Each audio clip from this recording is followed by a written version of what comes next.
आदाब, इस्तकबाल है। आप देख रहे हैं प्राइम डिबेट। मैं हूं आपके साथ अबू हुरैरा। नई सरकार के पहले पार्लियामेंट सेशन की शुरुआत हो चुकी है। मुंतखब अरकान पार्लियामेंट रुकनियत का हलफ ले चुके हैं, लेकिन इस बार ऐवान का नजारा कुछ हद तक मुख्तलिफ दिखा। कई अरकान ने हलफ लेने के बाद मजहबी नारे लगाए, जैसे जय श्री राम, जय महाकाली, जय समाजवाद, वंदे मातरम, अल्लाह अकबर, इनकलाब जिंदाबाद और जय हिंद वगैरह वगैरह। ऐवान में जैसे ही एमआईएम सदर असदुद्दीन अवैसी का नाम पुकारा गया तो ऐवान जय श्री राम के नारों से गूंजने लगा। असद अवैसी ने इसका जवाब अपने अंदाज में दिया। उन्होंने जय भीम, जय मीम और अल्लाह अकबर और जय हिंद के नारे लगाकर इसका जवाब दिया। ऐसा ही कुछ नजारा मगरबी बंगाल की असेंबली में भी देखने को मिला, जब बीजेपी के नौमुंतखब अरकान ने हलफ लेने के बाद जय श्री राम के नारे लगाए। सवाल यह नहीं है कि ऐवान में मजहबी नारे क्यों गूंजे, सवाल यह है कि ऐवान में कुछ खास नामों पर ही ये नारे क्यों लगाए गए। सवाल यह भी उठता है कि क्या मजहबी नारों पर ही अब अगले 5 साल तक सियासत होगी। और सबसे अहम सवाल यह कि ऐवान में ये नारे लगाकर वोट बैंक की सियासत के अलावा क्या हासिल होगा। आज प्राइम डिबेट में इन्हीं तमाम इश्यूज पर हम बात करेंगे, लेकिन सबसे पहले यह रिपोर्ट देखिए।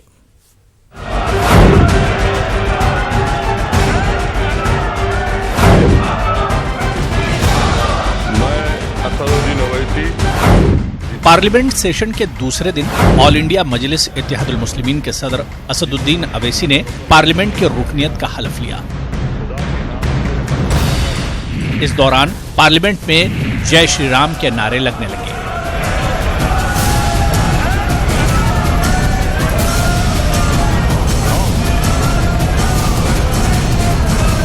अवैसी ने कहा कि अच्छा है, मुझे देखकर इन्हें ये लफ्ज याद आए, काश इन्हें बिहार में बच्चों की मौत भी याद आ जाए।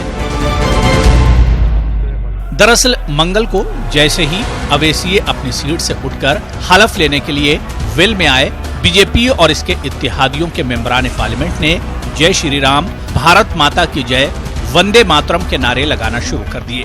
इसके जवाब में अवैसी ने भी दोनों हाथों को ऊपर उठाते हुए जोर जोर से नारे लगाने का इशारा किया। इसके बाद इन्होंने अपना हलफ मुकम्मल किया और आखिर में जय भीम, जय मीम, अल्लाह अकबर और जय हिंद का नारा लगाया। ये हमारा असर है, ये हमारा असर उन पर है, ये हमारा जादू है, उन पर चढ़ जाता है। तो क्या आपको ये समय में ही याद आते हैं? हाँ, इनको जो है ना, बच्चों की मौत याद नहीं आ रही है, तो उनको हमारा असर है। अवैसी मरकज के मोदी हुकूमत के खिलाफ सबसे बेबाक होकर बोलते आए हैं, चाहे राम मंदिर का मसला हो या फिर 3 तलाक से मुंसलिक बिल का। इन तमाम अहम मसाइल को लेकर अवैसी ने मुसलसल 5 साल मोदी हुकूमत से लोहा लिया है। सवाल ये नहीं है कि ऐवान में मजहबी नारे क्यों गूंजे, सवाल ये है कि कुछ खास नामों पर ही ये नारे क्यों लगाए गए। सवाल ये भी उठता है कि क्या मजहबी नारों पर ही अब अगले 5 साल तक सियासत होगी। और सबसे अहम सवाल ये कि ऐवान में ये नारे लगाकर वोट बैंक की सियासत के अलावा क्या हासिल होगा। और वंदे मातरम की बहस दोबारा शुरू करने से हमारे नुमाइंदे क्या हासिल करना चाह रहे हैं। Bureau report, news 18 Urdu. शायद ये पहली बार है जब पार्लियामेंट में, हमारे ऐवान में इस तरह की मजहबी नारेबाजी हो रही है। आखिर इसकी नौबत क्यों आई? और बड़ा सवाल ये उठ रहा है कि आखिर इस तरह की नारेबाजी से हासिल क्या होगा। क्या वाकई में जो हमारे अरकान की फिक्र है, जो ख्यालात है, जो सोच है, वो इन नारों से एक तरह से जाहिर हो रही है। आज प्राइम डिबेट पे हम इसी इश्यू पर बात करेंगे। कुछ खास मेहमान भी मेरे साथ जुड़ेंगे। इस वक्त मेरे साथ एचएस रावत साहब, हिंदू धर्मगुरु हैं, वो मेरे साथ डिबेट में जुड़े हुए हैं। इनके अलावा कुछ पार्टियों के तर्जुमान भी मेरे साथ जुड़ेंगे। जैसे जैसे पैनलिस्ट मेरे साथ जुड़ेंगे इस डिबेट को हम आगे बढ़ाएंगे। लेकिन एचएस रावत साहब मेरे साथ जुड़े हुए हैं। एचएस रावत साहब, आपका बहुत इस्तकबाल, वेलकम करते हैं न्यूज़ 18 उर्दू में। रावत साहब, हमने देखा कि नई सरकार आई है और नई सरकार का पहला पार्लियामेंट सेशन, लेकिन यह सेशन पिछली सरकारों के मुकाबले में बिल्कुल एक तरह से अलग दिखा। इस बार जो पार्लियामेंट का नजारा है वो बिल्कुल अलग दिखा। जिस तरह से मजहबी नारेबाजी इस बार की गई पार्लियामेंट के अंदर, कैसे इसे देखा जाए, जो बदलाव आप ऐवान में देख रहे हैं, पार्लियामेंट में देख रहे हैं?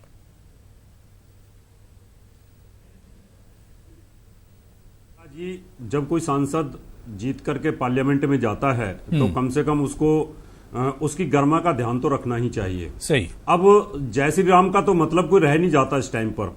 जब भारतीय जनता पार्टी ने जय श्री राम के लिए कुछ किया ही नहीं तो फिर नारे लगाने का क्या फायदा है। इससे तो कम से कम देश में तनाव ना पैदा हो। अगर ओवैसी साहब अगर शपथ ले रहे हैं तो मुझे नहीं लगता कि उनको जय श्री राम के नारे कहीं ना कहीं संसद के अंदर लगाने चाहिए या दूसरे नारे लगाने चाहिए। संसद में सबको बराबर रहना चाहिए और सबको मिलकर के देश के हित के लिए काम करना चाहिए। अगर मोदी जी एक तरफ तो कहते हैं कि भाई मैं 5 करोड़ मुसलमान के बच्चों को मैं वजीफा दूंगा, स्कॉलर दूंगा, लेकिन दूसरी तरफ उन्हीं के सांसद अगर इस तरह से अगर नारेबाजी करते हैं तो मुझे लगता है वो कहीं ना कहीं उनकी जड़ें खोते हैं और देश के अंदर जो एक अच्छा माहौल बनना चाहिए हिंदू मुसलमान के बीच में वो गलत है। जय श्री राम के लिए अगर किया होता तो निश्चित तौर पर हम कह सकते थे मंदिर का निर्माण हुआ है और हम उनको साधुवाद देते, क्योंकि 5 सालों में मंदिर के लिए कुछ किया ही नहीं, कोर्ट के ऊपर छोड़ दिया है। तो मुझे नहीं लगता कि जय श्री राम कह करके वो हिंदू वोट बैंक को अपनी तरफ खींचने की कोशिश करते हैं। मैं नहीं इसको उचित मानता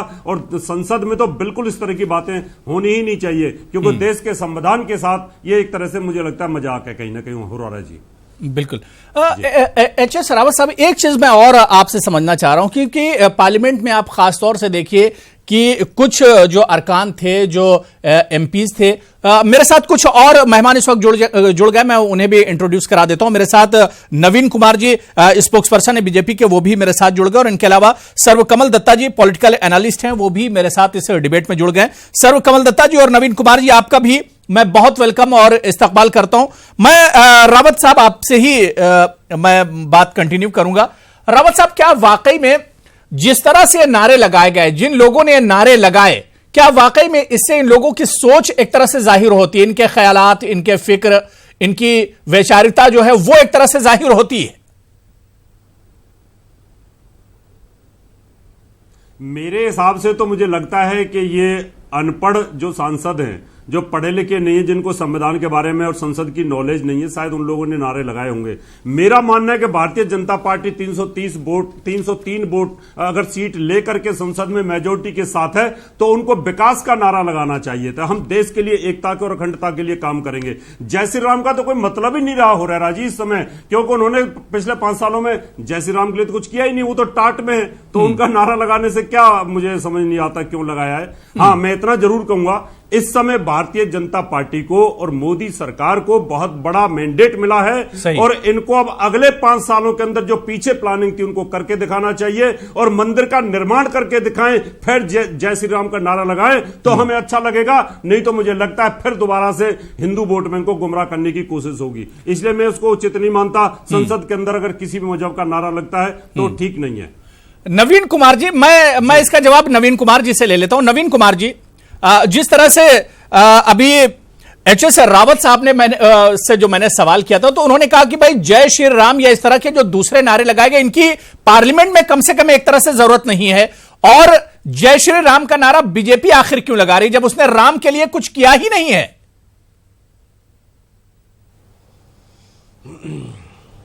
मैं देश की जनता जानती है कि भगवान श्री राम के लिए, देश की जनता के लिए, हर एक के लिए मोदी सरकार ने क्या किया और इसलिए उसको देश की जनता ने उतना जनमत दिया है। रावत साहब जनमत के खिलाफ है। रावत साहब जनतंत्र के अंदर अगर जनता की भावनाओं को, जनता के आदेश का सम्मान करना नहीं सीखा तो वो बेहतर जानते होंगे। और मुझे लगता नहीं एक धर्म गुरु अगर कोई अपने आप को कहते हो और वो राजनीतिक भाषा इस प्रकार की लेकर के आते हो, भगवान श्री राम का नारा लगाने का, जय घोष करने का कोई औचित्य नहीं है। वो मतलब भगवान श्री राम के जय घोष पर पाबंदी लगाना चाहते हैं और अपने आप को हिंदू धर्म गुरु कहते हैं, तो वो बेहतर जानते हैं। मैं उनकी सोच को उन्हीं पे छोड़ता हूँ, क्योंकि हम तो भगवे का भी सम्मान करते हैं, बेशक चाहे भगवा किसी ने पहना हो। आपको याद होगा कि सच्चाई बता दो नवीन जी, क्या बेकार की बातें कर रहे हो आप बता दो ना, क्या किया आपने? आपको बताऊं मैं कि माँ सीता ने भगवा पहने हुए था, रावण उसके साथ भी भिक्षा देने के लिए बाहर आ गई थी। इसलिए मैं छोड़ दीजिए, मैं इनकी बात नहीं करना चाहता। अरे आप क्यों हो रहे हैं, क्यों भाषा कर रहे हो आप? मैं तो आपके बीच में बोला नहीं। आपको सभ्यता है, अरे भैया, आपको सभ्यता है क्या नहीं? तो आप क्यों आप शांत रहिए ना। कुछ कहा है क्या? क्यों परेशान मैंने हो? आपको बोलने क्या के लिए कहा? आप कैसे किसी बोला? बोलता हूं? आप कुछ मैंने भी कुछ बोलते कहा रहे। है आपको? आपने कहा भगवान श्री राम का जय घोष लगाने का अधिकार नहीं है। मेरी अपनी आप बोलने किसी की का इच्छा है। जय घोष मैं का जो चाहूं वो अधिकार छीन बोलूंगा। सकते हैं। आप कौन होते हो? आप अरे कौन होते भाई, मेरे आप- ऊपर आरोप लगाने वाले? हाँ, जब इनके जब आएंगे तब मेरी बोलना। अपनी इच्छा बोलने की। अरे आप शांत कौन होते रहिए। मेरे ऊपर आरोप आप मैंने आपको भगवान ऊपर श्री पर्सनल राम आरोप का जय लगाया घोष क्या? पर आपत्ति मैंने करते ये हो कहा जब और अपना को 303 धर्मगुरु सीटें मिल कहते हो। गई हैं तो काम करके दिखाइए। आप भगवान श्री आपने भगवान राम के अरे लिए कुछ किया पर्सनल ही नहीं, मैं कह रहा हूं। आपने कुछ किया ही आप नहीं। तो धर्मगुरु नारे होकर लगाने के का क्या बोल फायदा रहे है इसमें? कि भगवान श्री राम का जय घोष तो आपने लगाना पर्सनल नहीं कहा है। चाहिए। आपने पर्सनल कहा है कि आप कैसे जय धर्मगुरु घोष है। भगवान श्री राम का नाम लेने पर आपको आपत्ति अरे है। एक जब सांसद आप जीत हैं के क्या? आ गए, आप है जब नहीं सांसद धर्मगुरु। बन गए, आपको मैं बड़ा दावा बनना करता हूं। चाहिए। जो आपको धर्मगुरु बड़ा बनना व्यक्ति अपने चाहिए। आप को कहता हो, जब आप पहली जीत के बात आगे तो तो वो बड़े धर्म का बनो। गुरु नहीं हो सकता। 303 धर्म के सीटें आई जानकार हो हैं, सकते बड़े हैं। बनो। धर्म का गुरु नहीं होता। अभी छोटी छोटी लेकिन बातें ये जो करने है, का क्या फायदा? ये महानुभाव अब देश के लिए काम भगवान करो, श्री मंदिर राम का निर्माण के जय लिए घोष बात करो। लगाने पर कह रहे हैं बेकार कि की अधिकार बातें कर नहीं रहे है। हैं। नहीं, बिल्कुल नवीन लोगों कुमार को जी, भगवान नवीन श्री कुमार राम का जी, जय घोष नवीन लगाना कुमार जी, चाहिए। जो बात चुनाव जो बात लगाया एच एस जाए, रावत साहब बोल ने कही, बिल्कुल बिल्कुल उन्होंने बात सही कही है कौन? कि राम जी के लिए 2014 में आपके यहां एजेंडे में था राम मंदिर, 2019 में वो आपके एजेंडे में नहीं था। और जाहिर सी बात है कि जय श्री राम का नारा आखिर किस वजह से लगाया जा रहा है? नवीन कुमार जी, किस वजह से पार्लियामेंट में नारा लगाया जा रहा है? इससे पहले तो ये नारा नहीं सुना गया पार्लियामेंट में। आप मेरी बात तो सुन लीजिए साहब। अल्लाह अकबर का नारा लगा, हमने तो आपत्ति नहीं जताई। अल्लाह अकबर का नारा उन्होंने लगाया, हमने तो आपत्ति नहीं जताई, पहली बात। दूसरी बात, ये कहते भगवान श्री राम के मंदिर के निर्माण के लिए सरकार ने क्या किया, भाजपा ने क्या किया, सवाल पूछने का अधिकार है, मैं जवाब दूंगा। लेकिन ये कहें किसी भी व्यक्ति को भगवान श्री राम का नाम लेने का जयघोष करने का अधिकार ही नहीं है, ये कैसे संभव हो सकता है? ये वो कैसे कह सकते हैं? सवाल करिए, आपको सवाल करने का पूरा अधिकार है। सवाल करना चाहिए, आलोचना भी करनी चाहिए, उसका भी स्वागत होगा, सवालों का जवाब भी देंगे। लेकिन यह कौन सा अर्थ हुआ, यह कौन सा तर्क हुआ कि आप भगवान श्री राम का जयघोष नहीं करेंगे? अब वो ममता बनर्जी भी कर रही है यही, जो जयघोष करता है उसको जेल भेज देती है। और ऊपर से ये जो भगवा चोला पहन करके व्यक्ति बैठते हैं और वो क्या भगवान श्री राम का ठीक है, मेरे साथ इस डिबेट में दो और खास मेहमान जुड़ गए, मेरे साथ दो मेहमान और जुड़ गए। मैं नवीन जी फिर आऊंगा, नवीन जी मैं फिर आऊंगा, मैं फिर आऊंगा। ठीक है, मैं एच एस रावत साहब आपके पास आऊंगा। इस वक्त मेरे साथ खालिद इबादुल्ला साहब टीएमसी सपोर्टर हैं, वो भी मेरे साथ जुड़ गए। और इनके अलावा असद खान फलाही साहब मुस्लिम इंटेलेक्चुअल हैं, दानिश्वर हैं, वो भी मेरे साथ डिबेट में जुड़े हैं। असद खान फलाही साहब और खालिद इबादुल्ला साहब, आप लोगों का भी बहुत इस्तकबाल, वेलकम करते हैं न्यूज़ 18 उर्दू में। मैं खालिद इबादुल्ला आपके पास ही आना चाहूंगा कि मैंने देखा कि इस बार ऐवान की पार्लियामेंट की बात कर ले, खासतौर से बंगाल में हम असेंबली की बात कर ले, जहां पर बीजेपी के जो नए अरकान जो हैं, उन्होंने जब ओथ लिया तो उन्होंने भी जय श्री राम के नारे लगाए, जबकि दूसरी तरफ हमने देखा कि टीएमसी के लीडर जय महाकाली के नारे लगाते नजर आए। ये क्या कुछ पॉलिटिक्स है? भारत एक बहुत बड़ा, विश्व का सबसे बड़ा लोकतंत्र देश माना जाता है। इस लोकतंत्र में हमारे इस सदन को लोकतंत्र का सबसे बड़ा, मैं समझता हूं, मंदिर माना जाता है। इस लोकतंत्र के मंदिर में जिस तरह से इन लोग धर्म के नाम से अल्लाह अकबर की जो नारा लगा रहे हैं, मैं इसके भी विरुद्ध करता हूं। और जय श्री राम के भी नारा लगाते हैं, ये इसके भी मैं विरुद्ध कर रहा हूं। मैं मुसलमान होने के नाते मैं ये नहीं कहूंगा कि आप सदन में आके अल्लाह अकबर का नारा लगाएं, आप मस्जिद में लगाएं, आप अपने दिलों में जोड़कर रखें। अल्लाह और भगवान को दिलों से जोड़ा जाता है, ना कि लोकतंत्र के मंदिर में, जहां पे आप संविधान लेकर ये कहते हैं कि हम सबका साथ, सबका विकास, सबका विश्वास करेंगे। उस लोकतंत्र मंदिर में हम कहते हैं कि अल्लाह अकबर, कोई कहता है कि जय श्री राम। मुझे बड़ा अफसोस से कहना पड़ रहा है कि आज देश ऐसी स्थिति पे चला गया है कि यहां पे धर्म के नाम पे लड़ाई कर रहे हैं। आज मुद्दे के नाम से हट गया, आज गरीबी के नाम के कोई मुद्दा नहीं देखने को मिल रहा है। अपने आकाओं को खुश करने के लिए कोई जय श्री राम के नारा लगा रहा है, कोई अल्लाह अकबर के नारा लगा रहा है। ये सब अपने आकाओं को खुशी करने के लिए, भगवान को खुशी करने के लिए लोग अपने मंदिर में नहीं जाकर कभी जय श्री राम कहेंगे और अल्लाह अकबर मस्जिद में जाकर, मैं समझता हूं बहुत से ऐसे लोग हैं जो नमाज के लिए भी समझते हैं कि नहीं जा सकते होंगे, मंदिर में पूजा करने के लिए भी नहीं जाना चाहते होंगे। लेकिन जब लोकतंत्र के मंदिर में, सदन में आते हैं तो ये लोग अपने बिल्कुल यहाँ धर्म के नाम पर अब सियासत की जा रही है और यह सियासत अब खुलकर एक तरह से होने लगी है। सर्वकमल दत्ता जी, मैं आपके पास आना चाहूंगा। मुझे ये समझ में नहीं आ रहा है कि जो लोग इस तरह के नारे लगा रहे हैं, क्या इसीलिए इन्हें इलेक्ट किया गया है, इसीलिए इन लोगों को चुना गया है, इसीलिए इन नारों के लिए इन लोगों को पार्लियामेंट भेजा गया है? देखिए, जहां बात आती है कि सांसदों को जो चुना जाता है या फिर कोई एमएलए एमपी को चुना जाता है, वो डेफिनेटली 5 साल के लिए जनता अपेक्षा के साथ चुनते हैं और बहुत सारे उम्मीदों के साथ चुनते हैं और बहुत सारे मसले होते हैं जिनके लिए भेजा जाता है और जनता की विकास और गवर्नेंस और डेवलपमेंट, ये तमाम बुनियादी मसले होते हैं जिसके लिए अपेक्षित होता है कि ये लोग पूरा करें और उसी लिए उनको भेजा जाता है। संवैधानिक दृष्टिकोण से आप अगर देखेंगे, और मैं पश्चिम का भी उदाहरण दूंगा, पश्चिमी जितने सारे डेमोक्रेसीज है और भारत के संविधान के हिसाब से भी बातें बताऊंगा, इसलिए अपेक्षा करूंगा कि बीच में कोई ना टोके। महत्वपूर्ण बात यहाँ पे ये आती है कि हमारे देश के संविधान में कहीं पर भी इस पाबंदी नहीं है इस चीज पे, और ना ही इस चीज का कहीं पे एक्सेप्टेंस भी है। संविधान इस पूरे चीज पे साइलेंट है। आप संसद के अंदर मतलब आप वंदे मातरम का नारा आप अगर लगा रहे या फिर जय हिंद बोल रहे या फिर भारत माता की जय बोल रहे, उस पे संविधान में कहीं ना कहीं पे एक उल्लेख है कि ये कॉन्स्टिट्यूशनल है, इस पे कोई दिक्कत नहीं है। जहां बात आती है रिलीजियस आपके मतलब कि नारों की, चाहे वो जय श्री राम हो, जय माँ दुर्गा हो, अल्लाह हो अकबर हो, या फिर राधे कृष्ण हो, या फिर आपके जय काली हो, इस पे संविधान में कहीं पर भी किसी तरह का उल्लेख नहीं है। संविधान में इसका बहिष्कार भी नहीं है और ना ही इसका एक्सेप्टेंस है। मैं मानता हूं कि, और विदेश की अगर मैं उदाहरण दूं, चाहे वो इंग्लैंड हो, चाहे वो फ्रांस हो, या फिर आपके यूनाइटेड स्टेट्स ऑफ अमेरिका हो, बहुत सारे ऐसे सेनेटर्स हैं वहां पे या फिर पार्लियामेंटेरियंस ऐसे हैं जो कहीं ना कहीं पे in the name of lord Jesus Christ या फिर in the name of hail mother Mary करके शपथ लेते हैं। तो ये भी कहीं ना कहीं पे विदेश में एक प्रेसिडेंट जरूर है। मेरा मानना है कि कोई अगर संसद के अंदर अगर इस तरह के नारा अगर लगा रहे हैं, तो वैसे मतलब अगर देखा जाए तो बेटर होगा कि किसी रिलीजियस नारा ना लगाया जाए। बिल्कुल, लेकिन पर अगर कमल दत्ता जी, यहाँ पर सवाल ये उठा है कि आखिर यहाँ शुरुआत क्यों हुई? हमारे पार्लियामेंट में इससे पहले इस तरह की सियासत नहीं देखी गई, इस तरह की नारेबाजी हमारे पार्लियामेंट में इससे पहले नहीं देखी गई। आखिर यहाँ पर शुरुआत क्यों हुई? ये लास्ट 5 सेकंड पिछले 5 सालों से ये सब देखने को सुनने को मिल रहा है।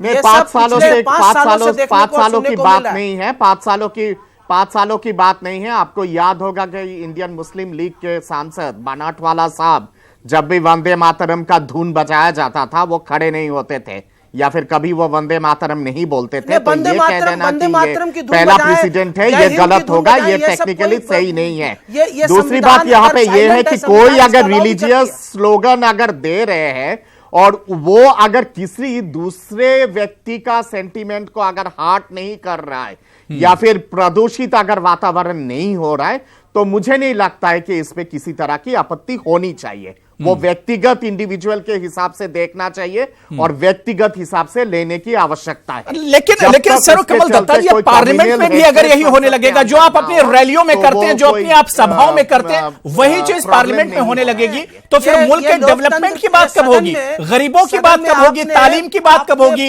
हेल्थ की बात कब होगी? आजादी के बाद पहली बार यह सब देखने को मिल रहा है। फर्क क्या रह जाएगा पार्लियामेंट और रैली में?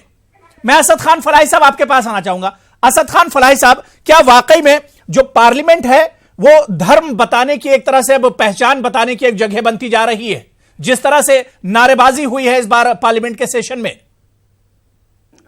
अबू हुरैरा साहब, अगर आप हिंदुस्तान के तमाम इंस्टीट्यूशन और संस्था को देखेंगे तो हर जगह का अपना एक वकार होता है, एक अपनी गरिमा होती है, एक अपना डेकोरम होता है। राष्ट्रपति भवन का अपना है, पार्लियामेंट का अपना है, इस तरह की और भी बहुत सारे इंस्टीट्यूशंस हैं। आपको पता है कि आप पार्लियामेंट के अंदर क्लैपिंग नहीं कर सकते, ताली नहीं बजा सकते। यू कैन ओनली, आप अपना हाथ जो है डेस्क पे, पटल पे लगा के किसी को अप्रिसिएशन दे सकते हैं। अब मैं आता हूं कि ऐसा क्यों हो रहा है। मैं किसी भी पार्टी के ऊपर कोई बिना तनकीद किए मैं आपको बताऊं कि एडीआर की report, association for democratic reform की रिपोर्ट है कि 40% ऐसे लोग हैं जो आरोपी हैं अलग अलग धाराओं के अंदर, जिनके ऊपर कुछ क्रिमिनल भी चार्जेस हैं, कुछ उस तरह के भी हैं। तो जब लोकतंत्र के सबसे बड़े मंदिर के अंदर इस तरह के लोग पहुंचेंगे और उस संसद से जो पूरा देश की नजर उस संसद के ऊपर होती है कि हाँ यहां से हमारे लिए बेहतर, हमारी बेहतरी के लिए, हमारे बेटरमेंट के लिए, हमारे डेवलपमेंट के लिए फैसले किए जाएंगे। अगर वहां पर इस तरीके से, अब आइए नारे की बात, देखिए चाहे वो अल्लाह अकबर हो, चाहे वो भारत माता की जय हो, चाहे वो जय श्री राम हो या जय हिंद हो या मादरे वतन जिंदाबाद हो, जो भी नारे हैं, हर नारे की अपनी एक अहमियत होती है, इसका एक कॉन्टेक्स्ट होता है। अगर इस नारे को आप हथियार बना लें किसी को चिढ़ाने के लिए, किसी को टीज करने के लिए, किसी को ट्रोल करने के लिए, तो यह नारा अपनी अहमियत खो देता है। जैसा कि कल आपने देखा, देखिए मैं किसी भी सांसद के ना तो सपोर्ट में बोल रहा हूं ना अगेंस्ट में, मैं संसद के उसमें बोल रहा हूं कि जिस तरीके से लोगों ने, जब एक मेंबर ऑफ पार्लियामेंट से हल्फ बर्दारी के लिए गए और जब वो जाने लगे तो लोगों ने जिस तरह से नारे लगाए, तो उन्होंने अपना जो बॉडी लैंग्वेज से जो जेस्चर दिया कि और जोर से, उन्होंने उसके ऊपर कोई इस तरीके से टिप्पणी नहीं करी कि आप गलत कर रहे हो या वो कर रहे हो, बल्कि जो करने, और इसकी एक बहुत बड़ी वजह यह रही अबू हुरैरा साहब कि शायद वहां मोदी जी मौजूद नहीं थे। अगर मोदी जी मौजूद होते तो किसी भी सांसद के अंदर इतनी हिम्मत नहीं होती कि वो किसी को टीज करता, किसी को ट्रोल करता, किसी के लिए ऐसे जुमलों और ऐसे तरीके से बात करता जिससे कि उसके जज्बात मजरूह होते। मोदी जी रहने से ज्यादा होता है, आकाओं को खुश करने के लिए ये ज्यादा करते हैं। आप ऐसी बातों को आप, मैं समझता हूँ गलत है। मैं जिस कॉन्टेक्स्ट में कह रहा हूँ, नहीं आप मेरी बात कंप्लीट हो जाए, खालिद साहब मेरी बात कंप्लीट हो जाए फिर आए। क्योंकि सेंट्रल हॉल में जो मोदी जी ने अभी 2019 का इलेक्शन जीतने के बाद जो स्टेटमेंट दी है, और उसके बाद एक और आई है अभी रिसेंटली, आपको पता होगा कि बिहार के एक सांसद ने अफ्तार पार्टी पे बहुत ही अजीब और गरीब एक बयान दे दिया था, जिसके बाद हमारे गृह मंत्री जी ने उन्हें फोन करके डांटा कि आइंदा ऐसे बयान नहीं होने चाहिए। तो ये वो चीजें हैं जिसके जरिए आप नियंत्रण कर रहे हैं ऐसे लोगों के ऊपर। सारी बातें हैं, गुजरे 5 सालों को याद करें, गुजरे 5 सालों को याद करें, नरेंद्र मोदी जी प्रधानमंत्री होने के बाद खालिद इबादुल्लाह से खालिद इबादुल्लाह पगड़ी बांधना चाहते हैं, पगड़ी पंजाबी पगड़ी गवाया है, उससे पहले जो तमाम साल है, देखिए बात उसी तरफ चली जाएगी। मैं खालिद इबादुल्लाह 65 साल में तो कुछ हुआ ही नहीं है। खालिद इबादुल्लाह कमल दत्ता जी, कम्युनल स्टेटमेंट नहीं हुआ है, कोई कम्युनल दंगा, प्लीज वेट कीजिए सर, कमल दत्ता जी मैं जब एक बात कंप्लीट कर ले कोई, तब बीच में बोलते हैं। बिल्कुल बिल्कुल कंप्लीट तो कर मैं इसी वजह से मैं देखिए टाइम सबको ज्यादा टाइम दे रहा हूं ताकि पूरी अपनी बात आप लोग रख लें। असद साहब मैं 30 सेकंड और दे रहा हूं आपको। मैं आ रहा हूं खालिद इबादुल्लाह और सर कमल दत्ता जी, मैं कह रहा था क्योंकि अब सिर्फ सबका साथ सबका विकास तक नहीं रह गया, अब सबका विश्वास भी जीत रहा है। बिल्कुल, और अगर सबका विश्वास जीतना है तो ऐसे लोगों को जरूर इनको कंट्रोल करना पड़ेगा जो लोग समाज के अंदर जहर घोल रहे हैं, जो लोगों को मजहब की बुनियाद पर बांट रहे हैं, तकसीम कर रहे हैं और उनके अंदर नफरतें फैला रहे हैं। तो अगर नवीन कुमार जी एक बात जो असद खान फलाही साहब ने कही कि ये धार्मिक नारे जो पार्लियामेंट में लगाए गए, ये एक दूसरे को चिढ़ाने के लिए हथियार की तरह इन्हें इस्तेमाल किया गया। वाकई में जो मंजर वहां का था, जो सीन वहां का था, आप देखिए यही कुछ जाहिर होता है कि एक दूसरे को चिढ़ाने के लिए जय श्री राम, दूसरे ने कहा अल्लाह अकबर, तीसरे ने कहा इनकलाब जिंदाबाद, मतलब ये चिढ़ाने के लिए नारेबाजी की गई। अब बताइए नारों की क्या अहमियत रह जाएगी? मुझे अबू भाई मेरा कहना यह है कि जो लोकसभा में जाते हैं मेरे ख्याल से वो चिढ़ने चिढ़ाने के लिए तो जाते नहीं होंगे, क्योंकि जब चुनावी क्षेत्र में रहते हैं तो चिढ़ना चिढ़ाना, बोलना, आरोप प्रत्यारोप बहुत कुछ हो चुका होता है। और जिस आदमी का अहम अर्श पे हो और वो जब वो फर्श पे आता तभी राजनीतिक क्षेत्र में काम कर सकता, वरना कर नहीं सकता। लेकिन उसके बाद भी बहुत से लोग इस बात सोचते हैं कि उनका अहम तो अर्श पे ही रहेगा, क्योंकि उनको ये मालूम है वो कभी जीवन में हार नहीं सकते, बेशक चाहे उनका वोट बैंक कोई एक ही हो। ये बात सही कह रहे थे फलाई साहब की कटुता, कड़वाहट कम होनी चाहिए, लेकिन वो कड़वाहट कम कैसे होगी? सांसद में शपथ लेने से पहले जब गिने चुने 4-6 एक वर्ग के सांसद, हमारे मित्र, हमारे सांसद हैं, सभी सम्मानित सांसद हैं, वो जा रहे हो संसद में और कह रहे हैं कि मोदी जी ने कुछ किया नहीं है, बर्बाद कर दिया देश के लिए, मुसलमानों को सदा सबसे ज़्यादा उनके साथ घृणा करी है, मुसलमानों के लिए 4 साल में कुछ किया नहीं है, ऐसे ऐसे ना जाने उन्होंने क्या क्या कहा, जबकि वो समझ सकते हैं कि देश के मुस्लिम समाज के लोग अगर मत नहीं देते तो शायद 303 सीटें नहीं आती। उनको विश्वास है। नहीं, नवीन जी देखिए, नारों पर हम बात कर रहे हैं, इस तरह की आखिर नारेबाजी की नौबत क्यों आई, और ये शुरुआत कहां से हुई? क्या पार्लियामेंट में जरूरत है नारों की? वही बता, क्या पार्लियामेंट में नारों की जरूरत है नवीन कुमार जी? संसद में मैंने अभी मेरे ख्याल से सुब्र कमल दत्ता जी ने बड़ा स्पष्ट सा बताया था कि संविधान के अनुसार गैर संवैधानिक काम कुछ नहीं हुआ। उच्चतम नेताओं से सीख रहे हैं, छोटे छोटे नए जो भारतीय जनता पार्टी और कुछ लोगों के जो सदस्य भारतीय जनता पार्टी के नेताओं से शालीनता सीख ले साहब, बहुत उच्च स्तर के नेताओं के जरिए ये सब होता है। भारतीय जनता पार्टी के वरिष्ठ नेताओं से देश में सभी वर्गों के विकास करने की नीति सीख लीजिए। भारतीय जनता पार्टी के नेताओं से ईमानदारी। अरे भाई ये देखिए, मुझे अफसोस से कहना पड़ रहा है कि ये हमारे जय श्री राम के नारा लगा रहे थे जब, तो ये जो हमारे एक और सांसद है मुस्लिम भाई, वो उसका सम्मान के दायरे में रहते समझ में आता है। ये अफसोस से कहना पड़ रहा है कि ऐसे भी सांसद है, दोनों का सांसद में अगर जय श्री राम का नारा लग रहा है, वो सांसद बात कर लीजिए, वैसी साहब कहते हैं कि और भी करे और करे। ये कैसा एक एक करके बात करें। सलमान निजामी साहब कांग्रेस लीडर है, वो भी मेरे साथ जुड़े हुए हैं।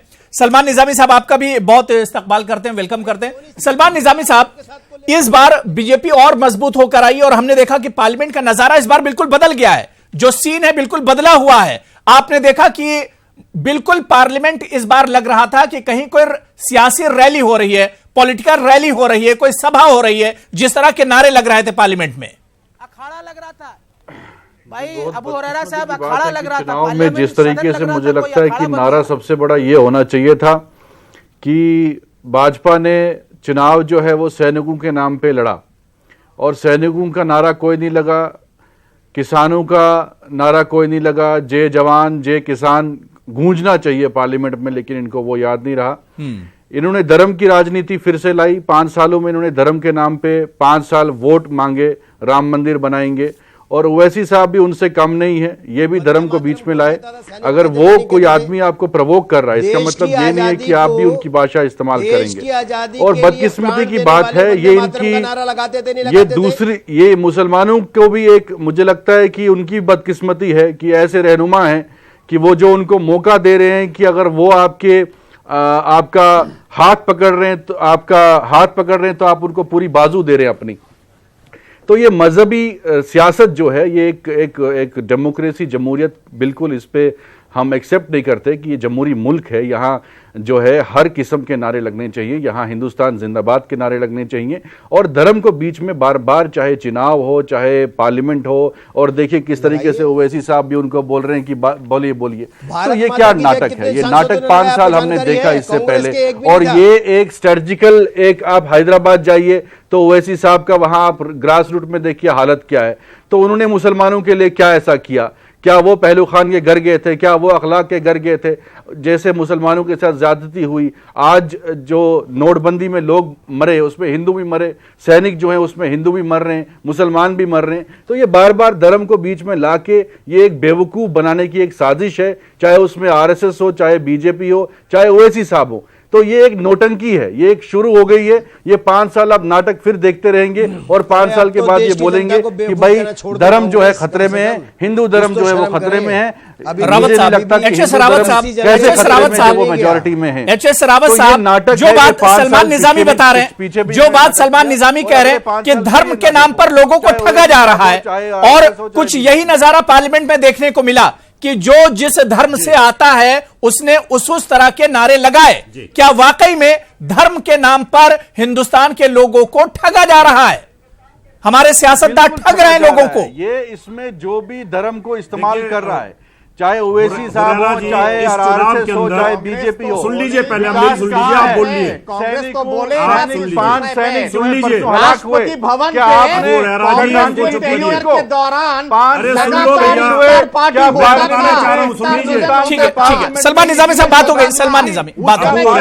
मैं सर कमल दत्ता, कोई भी चुनाव धर्म के नाम पर नहीं लड़ा गया। धर्म कौन सा है? अबू हुरैरा जी, जी जी ये सुन तो नहीं पहले। सलमान निजामी साहब बात करें। सलमान निजामी साहब, सलमान निजामी साहब मैं आ रहा हूँ। सलमान निजामी साहब, सर कमल दत्ता जी, सर कमल दत्ता जी आ रहा हूँ, मैं आ रहा हूँ, राम का इस्तेमाल ऐसे नहीं किया होगा जितना मैं आ रहा हूँ। रावत साहब कंटिन्यू कीजिए, रावत साहब कंटिन्यू कीजिए, इनको चुप करिए, मैं बताना चाहता हूँ, मेरी बात का जवाब रावत साहब आप कंटिन्यू कीजिए। सलमान निजामी साहब, सलमान निजामी आप तक मेरी आवाज आ रही है? साहब, सलमान निजामी, सलमान निजामी अपनी कि इस बार का जो चुनाव है वो धर्म के नाम पे लड़ा गया था, बिल्कुल भी नहीं। मोदी साहब ने धर्म के नाम पे यह चुनाव नहीं लड़ा और ना ही भारतीय जनता पार्टी ने धर्म के नाम पे चुनाव लड़ा। मोदी जी ने अपने काम और विकास के नाम पे चुनाव लड़ा था। अगर धर्म की बात होती तो श्री राम की बात भी होती। और मोदी जी ने जीतने के बाद 5 करोड़ मुसलमानी बच्चों को वजीफा देने की बात की है, तो कहां धर्म की बात रह गई? उन्होंने हिंदू गरीबों के लिए तो कोई बात ही नहीं की है, उन्होंने हिंदुओं के लिए कोई मंदिर की बात नहीं की है, उन्होंने कोई किसानों के लिए कोई योजना। ठीक है, मुझे छोटे से कमर्शियल ब्रेक पर जाना, छोटे से कमर्शियल ब्रेक पर जाना है। शायद सलमान निजामी और सर कमल दत्ता जी को मेरी आवाज नहीं जा रही है। मैं छोटा सा ब्रेक लूंगा, लेकिन ब्रेक के उस पार बहुत अहम सवाल, क्या इन नारों से आगे बढ़कर तरक्याती काम या डेवलपमेंट या विकास के नाम पर भी इस तरह के नारे लगाए जाएंगे? विकास के भी नारे लगाए जाएंगे, बेरोजगारी के भी नारे लगाए जाएंगे, क्या हेल्थ और तालीम के नारे भी लगाए जाएंगे? सवाल यह उठ रहा है कि आखिर पार्लियामेंट में मजहबी नारे क्यों लगाए गए, या आखिर इन नारों की जरूरत क्या थी? क्या वाकई में एक दूसरे को चिढ़ाने के लिए इस तरह से मजहबी नारों का इस्तेमाल किया गया? आखिर अगर यह बात है तो जाहिर सी बात है कि इन नारों की फिर अहमियत क्या रह जाएगी, और क्या वाकई में अब सियासत का इस्तेमाल धड़ल्ले से एक तरह से किया जा रहा है,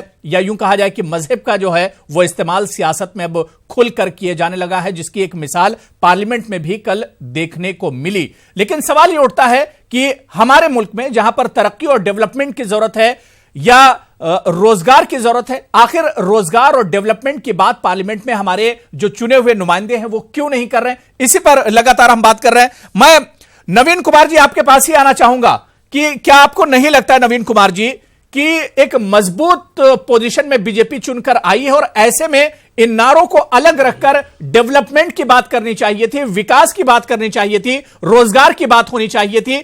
उस तरफ पहले सेशन से ही लग गया कि इस सरकार का ध्यान उस तरफ नहीं है, या चुनकर जो लोग आए हैं, जो लोग इलेक्ट हुए हैं, उनका ध्यान बिल्कुल विकास और डेवलपमेंट की तरफ नहीं है? नवीन कुमार जी। अबू भाई, पहली बात तो यह कि संसदीय प्रक्रिया शुरू हुई, अभी केवल लोकसभा अध्यक्ष चुनेंगे, सांसदों ने अपनी शपथ ली है, और 17वीं लोकसभा का जो पहला सत्र है, जिस सत्र के अंदर संसदीय कार्य प्रणाली शुरू होनी है, उसका अभी एक शब्द भी उस जगह पर नहीं हुआ है। वो होना है कल से, क्योंकि जो बजट आना है हमारा, या दूसरी और कल्याणकारी योजनाएं हैं, सरकार ने जो कैबिनेट में फैसले लिए हैं उनको लोकसभा से मंजूरी देनी है, वो आएगा। लेकिन उससे पहले नेगेटिविटी इतनी ज़्यादा पैदा हुई है, और ये पैदा क्यों की जा रही है, किस लिए इसको उठाया जा रहा है, ये तो वो बेहतर जानते होंगे। लेकिन एक बात महत्वपूर्ण कहना चाहता हूँ मैं, एक तो ये कि 100 से अधिक सांसदों ने भारत माता की जय शपथ लेने के बाद बोला। भाजपा के निजामी साहब बोल रहे थे कि लगना चाहिए, सही बात है, भारत माता की जय बोला, जय भारत माँ का जय घोष हुआ, लेकिन कांग्रेस से दूसरे सांसदों ने तो एक शब्द भी नहीं बोला। उन जो जिनकी ये बात कर रहे हैं, चाहे मिस्टर ओवैसी हों या फिर समाजवादी पार्टी के हों, उनको भारत माता की जय बोलने में भी पीड़ा है क्या? वंदे मातरम कहने में भी पीड़ा है, वो तो बोल गए सामने सामने, लेकिन भारत माता की जय कहने में भी पीड़ा है। दूसरी बात मैं अभी मुझे अभी रावत साहब एक से एक सवाल कह रहे थे, मुझे सुन लीजिए, अब मुझे बाद में बोल लीजिएगा, 10 सेकंड लीजिए, आपकी बात मेरा ये कहना है, उन्होंने कहा कि सरकार ने बनते ही सबसे पहले, अरे मुझे 10 सेकंड दीजिए ना भैया, बाद में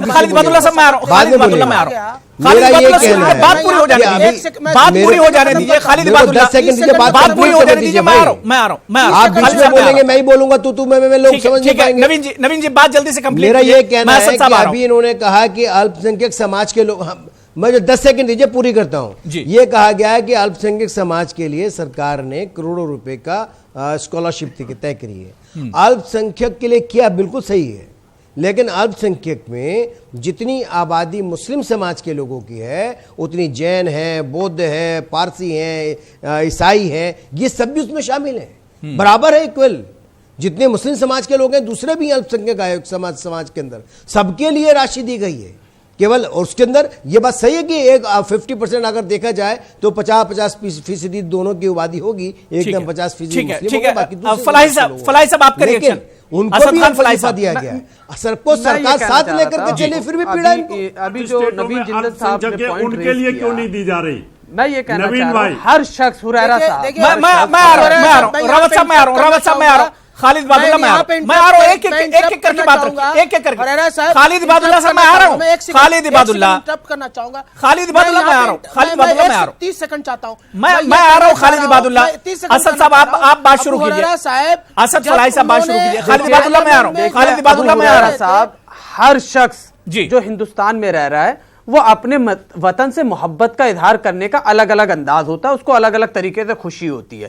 किसी इंसान को इसमें खुशी होती है कि वो भारत माता की जय बोल के उसको खुशी मिल रही है, तो किसी को मादरे वतन जिंदाबाद बोल के खुशी मिल रही है, किसी को जय भीम बोल के खुशी मिल रही है, किसी को जय मीम बोल के खुशी मिल रही है। देखिए, आप अपनी आइडियोलॉजी और आप अपना नजरिया कि मैं जिस तरह के से अपनी मोहब्बत का इजहार कर रहा हूं वतन के लिए और देश के लिए और देशभक्ति के लिए, उसी तरीके से आपको भी करना पड़ेगा, तभी आप सच्चे देशभक्त हैं, नहीं तो आप नहीं हैं। ये क्राइटेरिया, ये मापदंड और ये नजरिए को आपको हटाना पड़ेगा। देखिए, समझिए, जिन्होंने जय श्री राम बोला उनको उससे खुशी मिल रही है, तो फिर दिक्कत किस बात की है? नहीं, दिक्कत किसी चीज की नहीं भाई, आपको मिल रही है भारत माता की जय बोलने में, बोलिए, कोई इसमें आपत्ति नहीं है। बिल्कुल, किसी और को बोलना पड़ेगा। नहीं, ये मैं तो नहीं, ये कौन सा है कि मैं जय श्री राम बोल रहा हूं तो आपको भी बोलना पड़ेगा? यही तो इंपोज करने वाली, जबरदस्ती थोपने वाली आइडियोलॉजी के तो खिलाफ बात कर रहा हूं मैं। किसी ने भी गलत बोला। फलाई साहब, ये किसने कहा कि आप बोलो? का शपथ लिया गया। फलाई साहब, हमने तो आपसे कहा नहीं क्या बोलिए है? अभी आपने कहा नहीं कि हमारे 100 से ज्यादा सांसदों ने बोला, लेकिन दूसरे सांसदों ने नहीं बोला। अरे, दूसरे सांसदों ने अपने अंदाज में मोहब्बत का इजहार किया, आपने अपने अंदाज में किया। आप सवाल का जवाब दिया, आप सवाल करो, खुशी मिली। अरे भाई, आप ही ने सवाल किया था। आपके साथी कांग्रेस ने, सुनो फलाई साहब, घुमाइए मत जलेबी की तरह। आपके साथी कांग्रेस के जो नेता बैठे हैं, उन्होंने कहा कि भारत मां की जय बोलनी चाहिए। आपने नहीं बोला, मैंने बताया कि 100 से ज्यादा भाजपा के सांसदों ने भारत मां की जय बोला। तो अरे, अगर आपको हमने बोला ना, आप मुझे बताइए, आपकी हुब्बुल वतनी, आपकी हुब्बुल वतनी मुझसे ज्यादा है क्या, या मेरी हुब्बुल वतनी आपसे ज्यादा है क्या? आप भी उतने ही वतन परस्त है जितने मैं भी वतन परस्त हूं, आप भी उतने बड़े देशभक्त हैं जितना बड़ा मैं देशभक्त हूं। तो फिर मेरे लिए मैंने महान है जितना आपके लिए। अरे, तो आप इस तरह के मैं जवाब दूंगा तो ठीक है, अपना रिएक्शन ठीक है, बात हो गई। देखिए, किसी पर थोपा नहीं जा सकता है, किसी से जबरदस्ती नहीं की जा सकती है। और यहां पर एतराज ये नहीं है कि यहां पर एतराज नहीं कि किसने क्या नारा लगाया, एतराज इस बात का है कि पार्लियामेंट को भी अगर आप अखाड़ा बना देंगे तो क्या फर्क रह जाएगा चुनावी रैली और हमारे पार्लियामेंट में। खालिद इबादुल्ला, जैसे शुरू में कहा, खालिद इबादुल्ला अपना रिएक्शन रखिए। उस नारे को जबरदस्ती इस्तेमाल किया गया, हथियार बना के किसी को टीज अबू हुरैरा साहब, मैं कह रहा हूं कि जब नरेंद्र मोदी जी को कहा गया शपथ लेने के लिए, जबरदस्ती तो यहाँ बैठ करके भी कर रहे हैं आप। अरे भाई, चुप रहने बोलिए। नवीन जी बात हो गई, नरेंद्र मोदी जी जब शपथ लिए प्रधानमंत्री के नाते। नवीन जी बात हो गई, मैं आ रहा हूं।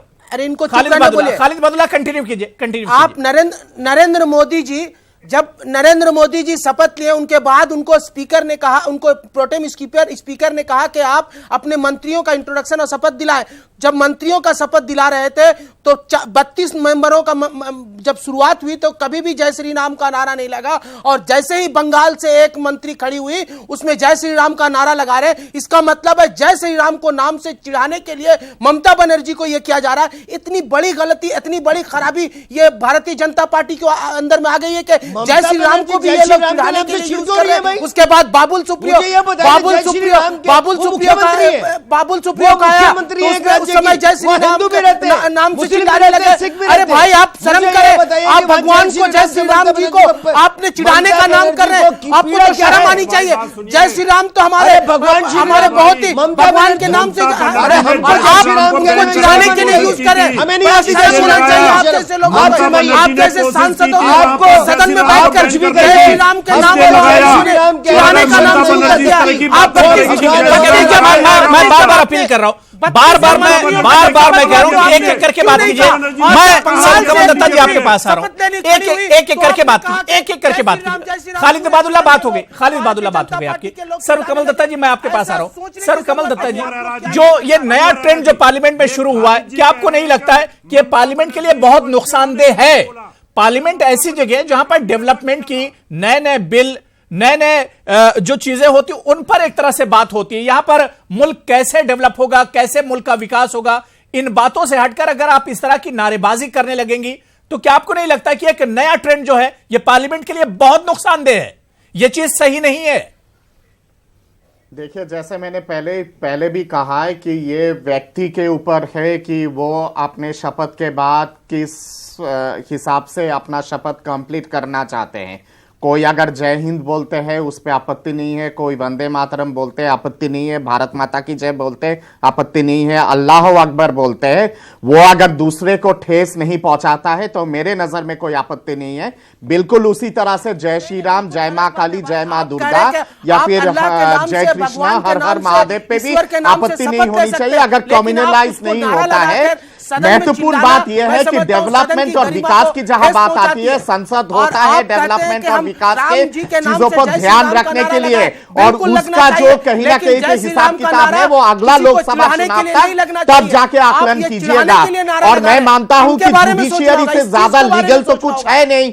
जब जुडिशियरी में कोई भी जब कटघरे में खड़ा होता है वो गीता पे हाथ रख के बोलता है ना, या फिर न्यायाधीश के सामने, या फिर बाइबल पे हाथ रख के बोलता है, या फिर कुरान पे हाथ रख के बोलता है। वो ट्रेडिशन जब हमारे देश में है और उसको जब लीगल सेंटिटी है जुडिशियरी के माध्यम से, उससे ज्यादा लीगलाइज तो कुछ हो नहीं सकता है। वहां पे जब आपत्ति नहीं होती है चीजों को लेके, संसद के अंदर भी अगर प्रदूषित नहीं होता है वातावरण तो किसी तरह की आपत्ति नहीं होनी चाहिए। और संविधान कहीं पर भी उल्लेख आपको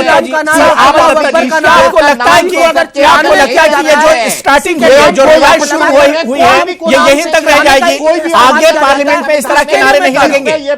सर्व कमल दत्ता जी, सर्व कमल दत्ता जी, सर्व कमल दत्ता जी, सर्व कमल दत्ता जी, सर्व कमल दत्ता जी, आपको क्या, सर्व कमल दत्ता जी, सर्व कमल दत्ता जी सुन लीजिए, सर्व कमल दत्ता जी, क्या आपको लग रहा है कि आगे पार्लियामेंट में इस तरह की हरकतें नहीं होंगी, इस तरह के नारे नहीं लगेंगे? जब कोई बोलने खड़ा होगा तो इस तरह के क्या नारे उस वक्त नहीं लगेंगे? क्या यह रिवायत यहीं पर खत्म हो जाएगी? हुआ है आज स्पीकर साहब का शपथ ग्रहण हुआ है, कल से एक्चुअल संसद शुरू होगा। और उसके बाद जाके देखिए ना कि बजट सेशन पे अगर डेवलपमेंट, गवर्नेंस और बुनियादी चीजों पे अगर बातचीत नहीं होती है, बहस अगर नहीं होती है, तब जाके आप ये बात कह सकते हैं ना। पहले दिन ही, संसद के पहले दिन ही जब शपथ हो रहा है, उस समय ही अगर ये आकलन लगाया जाए और ये एक तरह से काल्पनिक एक विचार शुरुआत ही खराब है, आप जब उद्घाटन ही करेंगे इसी तरह से तो अंत कैसा होगा? कोई बहस ही नहीं होगा, शुरुआत इसी तरह से तो अंत कैसा होगा? ठीक है रावत साहब, अबू हुरैरा साहब, जी कल संसद में जो हुआ, कल संसद में जो हुआ वो बिल्कुल ऐसे ही हुआ जिस तरीके से बंगाल के अंदर उस नारे का इस्तेमाल करके टीज किया गया था, ठीक उसी तरीके से कल संसद में भी वही किया गया। Mamata ji, let me finish then you may continue. अभी तो इब्तिदाई इश्क है होता है क्या, आगे आगे देख होता है। तो अभी तो संसद का पहला दिन था, संसद का पहला दिन था और ये हालत आगे आगे देखिए क्या क्या होता है। मैं कहता हूँ अबू हुरैरा साहब कि ना जय श्री राम मैं चाह रहा हूं एक एक करके बात कीजिए, एक एक करके बात कीजिए। एतराज नहीं होता है। अब इसे डिबेट को पार्लियामेंट मत बनाइए, डिबेट को पार्लियामेंट मत बनाइए, एक एक करके बात कर लीजिए, एक एक करके बात कीजिए, प्लीज प्लीज एक एक करके बात कीजिए। और उसके लिए ममता करने दे तब ना, दत्ता साहब करने दे तब ना, दत्ता साहब ओवरलैपिंग करते रहते हैं। ठीक है ठीक है, असद साहब मैं 20 सेकंड और दे रहा हूं आपको, अपनी बात आप पूरी कर लीजिए। जो बात आप कह रहे थे कि शुरुआत और आगे इसका असर दिखेगा। असद साहब भी तो जो है, मैंने तो उसमें साथ शेर भी जोड़ा था कि अभी तो इब्तिदाई इश्क है रोता है क्या, आगे आगे देख होता है क्या। अभी तो संसद का ये पहला दिन था और उसके संसद के पहले दिन के अंदर हमें इस तरह की चीजें नजर आई जो कभी आज तक संसद के इतिहास में कभी नहीं हुई। 47 से लेकर आज तक के अंत कैसा होगा ये सोचिए। अरे तो सलमान को हमें और ऐसी संसद में आपको संसद की नॉलेज ही नहीं है क्या हमने। अरे वहां पर ठीक है, सलमान निजामी साहब संसद में साबुद्दीन ने संविधान चला दिया। ठीक है, मैं आ रहा हूँ, मैं रावत साहब आ रहा हूँ। सलमान निजामी साहब, क्या आपको लगता है जिस तरह से सर्वकमल दत्ता जी ने कहा कि या नवीन कुमार जी ने कहा कि अभी तो पूरे तौर से पार्लियामेंट शुरू नहीं हुआ है, अभी संसद की कार्रवाई शुरू होगी पूरे तौर से, उसके बाद डेवलपमेंट की भी बातें होंगी, तरक्की की बातें होंगी और साहब हेल्थ पर भी चर्चा होगी, बेरोजगारी पर चर्चा होगी। क्या आपको लगता है कि जो शुरुआत हुई है इसका असर पूरे पार्लियामेंट सेशन पर नहीं पड़ेगा? सलमान निजामी साहब। देखिए, सबसे एक गंभीर जो घटना थी, एक हमारे सीआरपीएफ के 5 जवान शहीद हुए कश्मीर में, उसके बाद बिहार में 100 से जायद जो लोग हैं वो हलाक हुए अस्पताल में। मुझे लगता है कि ये बहुत बेशर्मी है और इतना मतलब ये ह्यूमैनिटी की कोई एग्जाम्पल नहीं है कि हम दुनिया के सामने क्या एक पार्लियामेंट अपने पार्लियामेंटेरियंस जो हैं वो पेश कर रहे हैं पिक्चर कि हमारा देश किस हालत में है। 100 से जायद बच्चे और बूढ़े उसमें वहां मारे गए हैं बिहार में, यहां से शहीदों का जिनाजा उठ रहा है और यहां से ये नौटंकी पार्लियामेंट में हो रही। ये एक मैसेज क्या दे रहे हैं आप देश की जनता को कि आप कितने सीरियस हैं? ये नाटक नहीं तो और क्या है? इन लोगों को शर्म आनी चाहिए कि हम लोगों की हलाकतें हो रही हैं, शहीदों का जिनाजा उठ रहा है। कश्मीर में एक एसएचओ मेरा दोस्त था, इंस्पेक्टर शहीद हुआ, उसके बाद उनके जिनाजे उठ रहे हैं, मातम है और ये नाटंकी कर रहे हैं पार्लियामेंट में। इनको शर्म आनी चाहिए कि अगर अल्लाहू अकबर और जय श्री राम का इस्तेमाल पार्लियामेंट में करना है तो ये वहां जाए नमाज लेके जाए, पार्लियामेंट में नमाजें शुरू करें, मस्जिद वहीं बनाए, मंदिर वहीं बनाए। अगर इनका काम पुजारियों का और मौलानाओं का है तो इनको क्यों वोट दिया लोगों ने? यही कराते हैं, फिर वो कहां जाए जो मौलाना मस्जिद में? रावत साहब क्या लगता है कि नारों से सियासत के अलावा कुछ हासिल नहीं होगा कि हमारे इसी तरह की अगर नारेबाजी पूरे सेशन में होती रही तो फिर आप अंजाम समझ लिए क्या होने वाला है? अगर इसी तरह का हंगामा पार्लियामेंट में होता रहा, इसी तरह के नारे लगते रहे, रिलीजियस नारों की हम बात कर रहे हैं, तो फिर आप समझ लीजिए कि अब आने वाले सेशन का क्या कुछ होने वाला है। हासिल कुछ नहीं होने वाला है। अबू अरोरा साहब, मैं भारतीय जनता पार्टी को कहना चाहूंगा कि वो अब बड़ी पार्टी है, बड़े लोग हैं, महान लोग हो गए, उनको मानता दिखानी चाहिए। अब इस तरह के नारे बंद कर करके देश के हित के लिए, देश के लिए काम करना चाहिए और इतना काम करें कि दुनिया ये कहे कि वाकई मोदी सरकार और भारतीय जनता पार्टी ने काम किया है। इस तरह के नारों को, लोगों को चिढ़ाने से कोई फायदा नहीं है। मैं तो चाहता हूं कि बड़े बनो, महान बनो। इससे क्या है, कहीं ना कहीं मोदी जी के ऊपर ये आरोप लगता है कि आपके किस प्रकार के सांसद हैं। इतनी बड़ी पार्टी है, इतना बड़ा मैंडेट मिला है, अब बात इस तरह की छोड़ करके टीज करने वाली बात, हिंदू मुसलमान देश के लिए, सबके लिए काम करना चाहिए। मैं तो यही कहना चाहता हूं, नवीन जी को भी कहना चाहता हूं और भारतीय जनता पार्टी को भी यही कहना चाहता हूं, सांसदों को भी ये कहना चाहता हूं, इस तरह की बात छोड़ करके जैसे मोदी जी सब, बिल्कुल जाहिर सी बात है नवीन कुमार जी, एक बड़ा मौका मिला है बीजेपी को। यहां पर सबका साथ सबका विकास तो आपने कर दिया बहुत हद तक, सबका विश्वास भी अब हासिल करना है। और अगर इस तरह से टीज करते रहे, इस तरह की नारेबाजी होती रही पार्लियामेंट में, अगर इस तरह की नारेबाजी होती रही, फिर काम कब होगा? नवीन कुमार जी, मेरा ये कहना है अबू भाई, ये हमारा ही तो लक्ष्य है, सबका साथ सबका विकास लेकर के। इसी मकसद से पिछले 5 वर्ष हमने काम किया। देश की जनता ने पहले से ज्यादा हमें जनमत दिया है, देश की जनता ने ज्यादा हमें अधिकार दिए हैं। भारतीय जनता पार्टी के स्पोक्सपर्सन को मैं कहूंगा कि 5 वर्ष पहले कभी भी ऐसे नारा सदन में नहीं होता था। तो मैं ये कहना चाहता हूं, सदन में नारा शुरू करवाने वाले ही भारतीय जनता पार्टी के अरे छोटे बड़े नेताओं क्या करते थे सदन में, मत पूछो, आपको पता ही नहीं है आप सदन में क्या करते थे। पहले तो साबुद्दीन जैसे सांसदों ने आप संविधान जला दिया था, आपको पता ही नहीं है। हाँ, मेरा ये कहना है, मैंने कभी भी इस तरह से अल्लाह अकबर जय श्री राम का नारा नहीं लगा। आपको पता नहीं, शायद इतिहास खोल के देख ले। मेरा निवेदन है अबू भाई, देश की जनता, अरे जय श्री राम के नारे से पीड़ा क्या है आपको? क्या पीड़ा है आपको जय श्री राम के नाम से? अल्लाह अकबर के नारे से भी, अल्लाह अकबर के भी नारे से आप लोग देखिए यहाँ पे फैसिलिटी करते हैं। मैं कहा कि जय श्री राम और जय श्री राम, जय श्री राम, जय श्री राम, जय श्री राम हमारे भगवान के। अगर किसी ने जय श्री राम बोला तो आपको पीड़ा हो गई। जय श्री राम और अल्लाह अकबर का नारा सदन में हम लोग भगवान को राजनीतिकरण करना चाहते हैं। अरे हमने कहा कि अगले 5 वर्षों में भारतीय जनता पार्टी और यहाँ पर राजनीति करना चाहते हैं। मैं कहा कि नारे तकबीर अल्लाह अकबर और जय श्री राम का नारा दोनों ही यहाँ पे नहीं लगना चाहिए।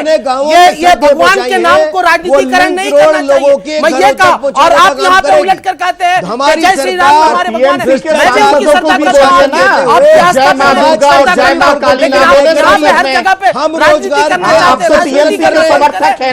देश की उन्नयन के लिए, देश की तरक्की के लिए, देश की गरीबी के लिए, देश के किसानों के लिए, ये ना बोले ना कि जय बांग्ला ना बोले, भारत को जय मां काली ना बोले। ठीक है, खालिद इबादुल्लाह बात हो गई, नवीन जी बात हो गई। मैं असद खान फलाही साहब सवाल ये उठ रहा है कि हम सियासत करते करते, एक दूसरे के खिलाफ बयानबाजी करते करते आखिर अभी हम कहां तक आ गए, कहां पहुंच गए अब हम? जब तक दूसरे को ठेस ना पहुंचाए। थोड़ी देर, दत्ता साहब आज आप अभी देखिए, अभी डिबेट हो रही है ना, आप देख लीजिएगा कल संसद पे भी अब जब बहस होगी ना और चर्चा होगी वहां पर, तो देश के विकास पर या किसान पर या महिला पर या महंगाई पर, इन सब पे नहीं होने वाली। कल इसी पर ही मुद्दे पे ही होगी कि उसने फला नारा क्यों दे रहा है वो, तो उसको वो नारा क्यों दे रहा है, तो कोई अल्लाह अकबर क्यों बोल रहा है, तो कोई जय श्री राम क्यों बोल रहा है, तो कोई जय दुर्गा क्यों बोल रहा है, कोई जय भीम क्यों बोल रहा है। पीरा नहीं रहेगा, क्योंकि विकास, डेवलपमेंट, बेरोजगारी, सारी चीजों को हैंडल किया जाएगा। और पिछले 5 साल भी इतने बेहतरीन वे में हैंडल किया गया है, इसीलिए इतना शानदार मैंडेट मिला है। और अगला 5 साल भी बहुत बेहतरीन वे में हैंडल होगा। निश्चिंत रहिए आप इस चीज को लेके, और आपका पीरा नहीं रहेगा, मधुर होगा अब जब ये लोकसभा का टेनियर खत्म होगा। आप खुद कहेंगे कि शानदार विकास हुआ है। पानी पीजिए पहले आप। जितने पैनलिस्ट बैठे हैं या हमारे एंकर साहब हैं, अबू हुरैरा साहब, सबकी इंटेंशन और सबका मुद्दा क्या है कि हमें अपने देश को आगे लेके जाना है, हमें अपने देश के लोगों के लिए काम करना है, जो लोग जरूरतमंद हैं उनकी जरूरतों को पूरा करना है, जो लोग अशिक्षित हैं उनको शिक्षा देनी है।